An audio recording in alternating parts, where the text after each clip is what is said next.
Join me as we go on a journey to discuss the AFC North. We'll start first with the Baltimore Ravens. As you can see, this is going to be color-coded, guys. Color schemed. We're color scheming it up today. Lamar Jackson retains the position at quarterback, followed by Cooper Rush. Derrick Henry he's old. He's old, guys. For a running back, that's, yes, impressive if we want to look at it optimistically. But if we want to be realistic, the wheels are rusting. The ball bearings are squeaking, guys. I am a little worried about Derrick Henry's potential output because we know dominant running backs a decade long in the NFL is very, very rare.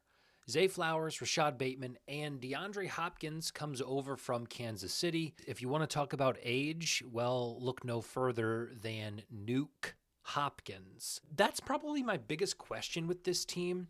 I have not been impressed with these wide receivers. I wasn't impressed with these wide receivers last year. Obviously, the dynamic abilities of Lamar Jackson elevate the receiving core no matter who it is. But when I look at this team between Derrick Henry, even Lamar Jackson, DeAndre Hopkins, Mark Andrews, half of their starting offense is so old. So if I had to have one question for this team is if they can stay healthy, can they stay at the top of their game even though they have some age under their belt? Who says age under? Got some age under my belt. What's that under your belt, man? Is that some age? Brutal. A brutal start to the year. Buffalo at Buffalo, prime time, Sunday Night Football. That's an awesome game. Then they got Cleveland, Detroit, Kansas City. That and Houston for that matter. This is a gauntlet to begin the year. Buffalo, Detroit, Kansas City, and Houston, I think, can all beat this team. Worst case, this team could start 1-4. I don't think they will, but if you look up until their bye week, they have teams that either made the playoffs last year. 5 of these teams made the playoffs last year. 5 of the 6 first games are from playoff teams last year before the bye week. That could get tough for the Ravens. Then after the bye, they got Chicago, Miami, Minnesota, Cleveland. That's a decent stretch. I think that is a much-needed stretch.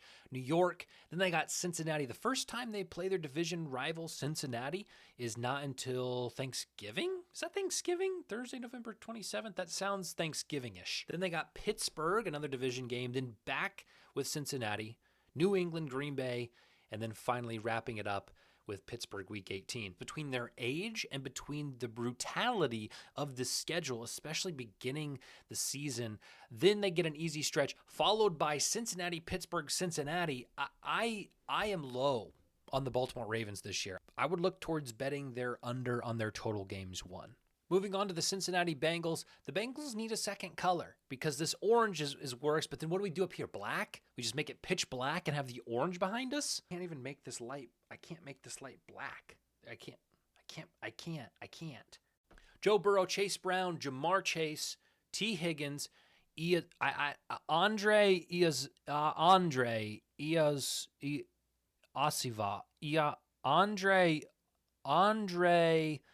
Osivas, Andre Vasovsovs.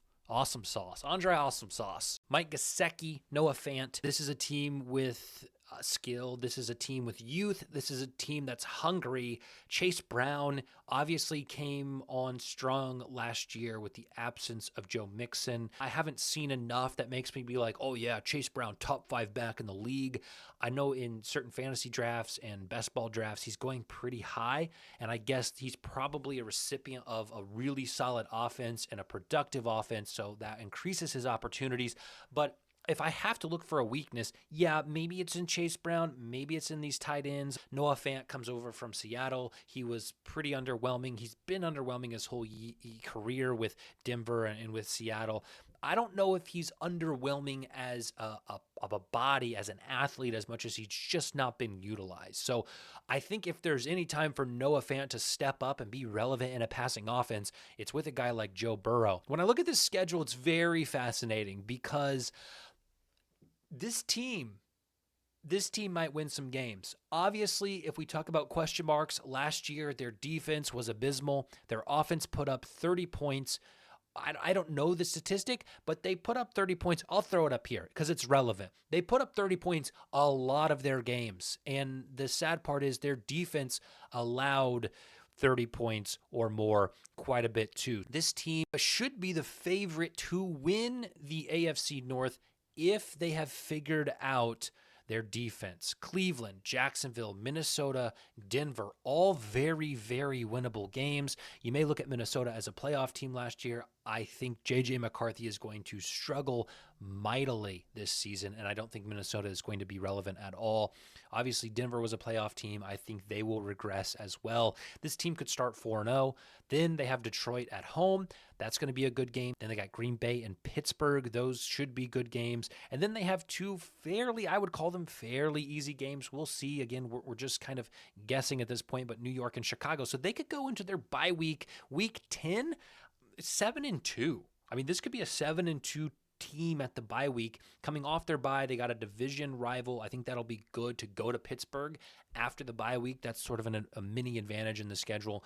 New England, then it turns up here, right? Baltimore, Buffalo, Baltimore, Miami, Arizona, and Cleveland. I look at this schedule, and I think it is significantly easier than Baltimore's schedule. They don't have Kansas City. They don't have Houston. They don't have the Rams.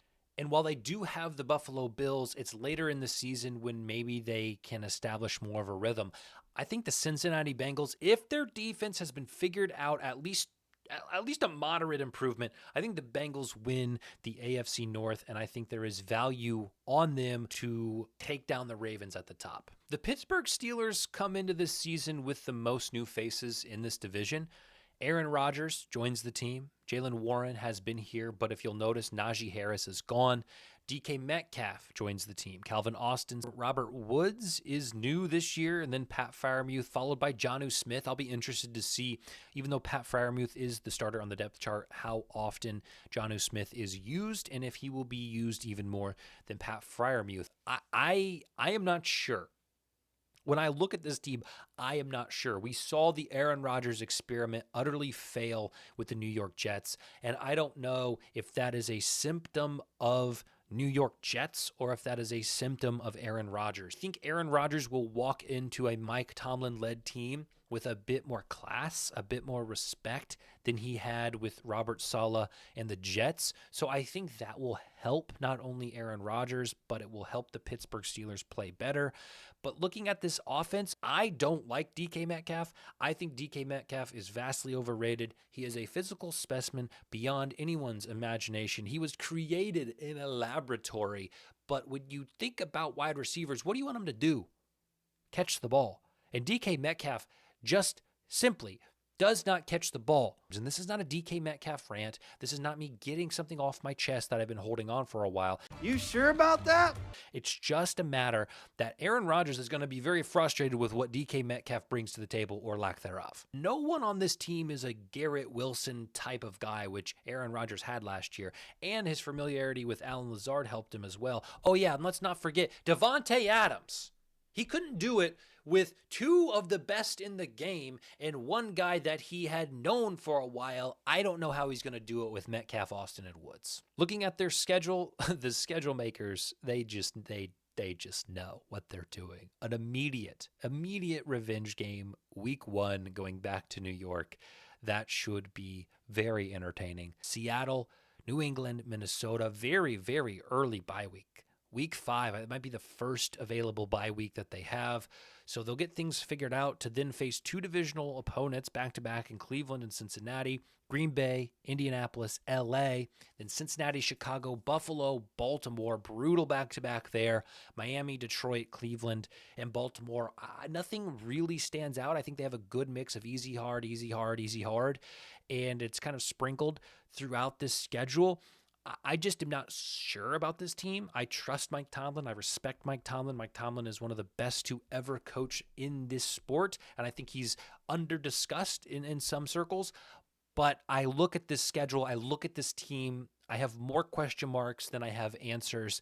I do think this will be better than the Jets. I think I think 6 to 9 games is reasonable here, but this is definitely a team that I'm going to have to watch and really see how they're clicking or lack thereof before I make any certain claims. Last team in this division is the Cleveland Browns. My first question about this team is who is going to stand under center week 1? Under center.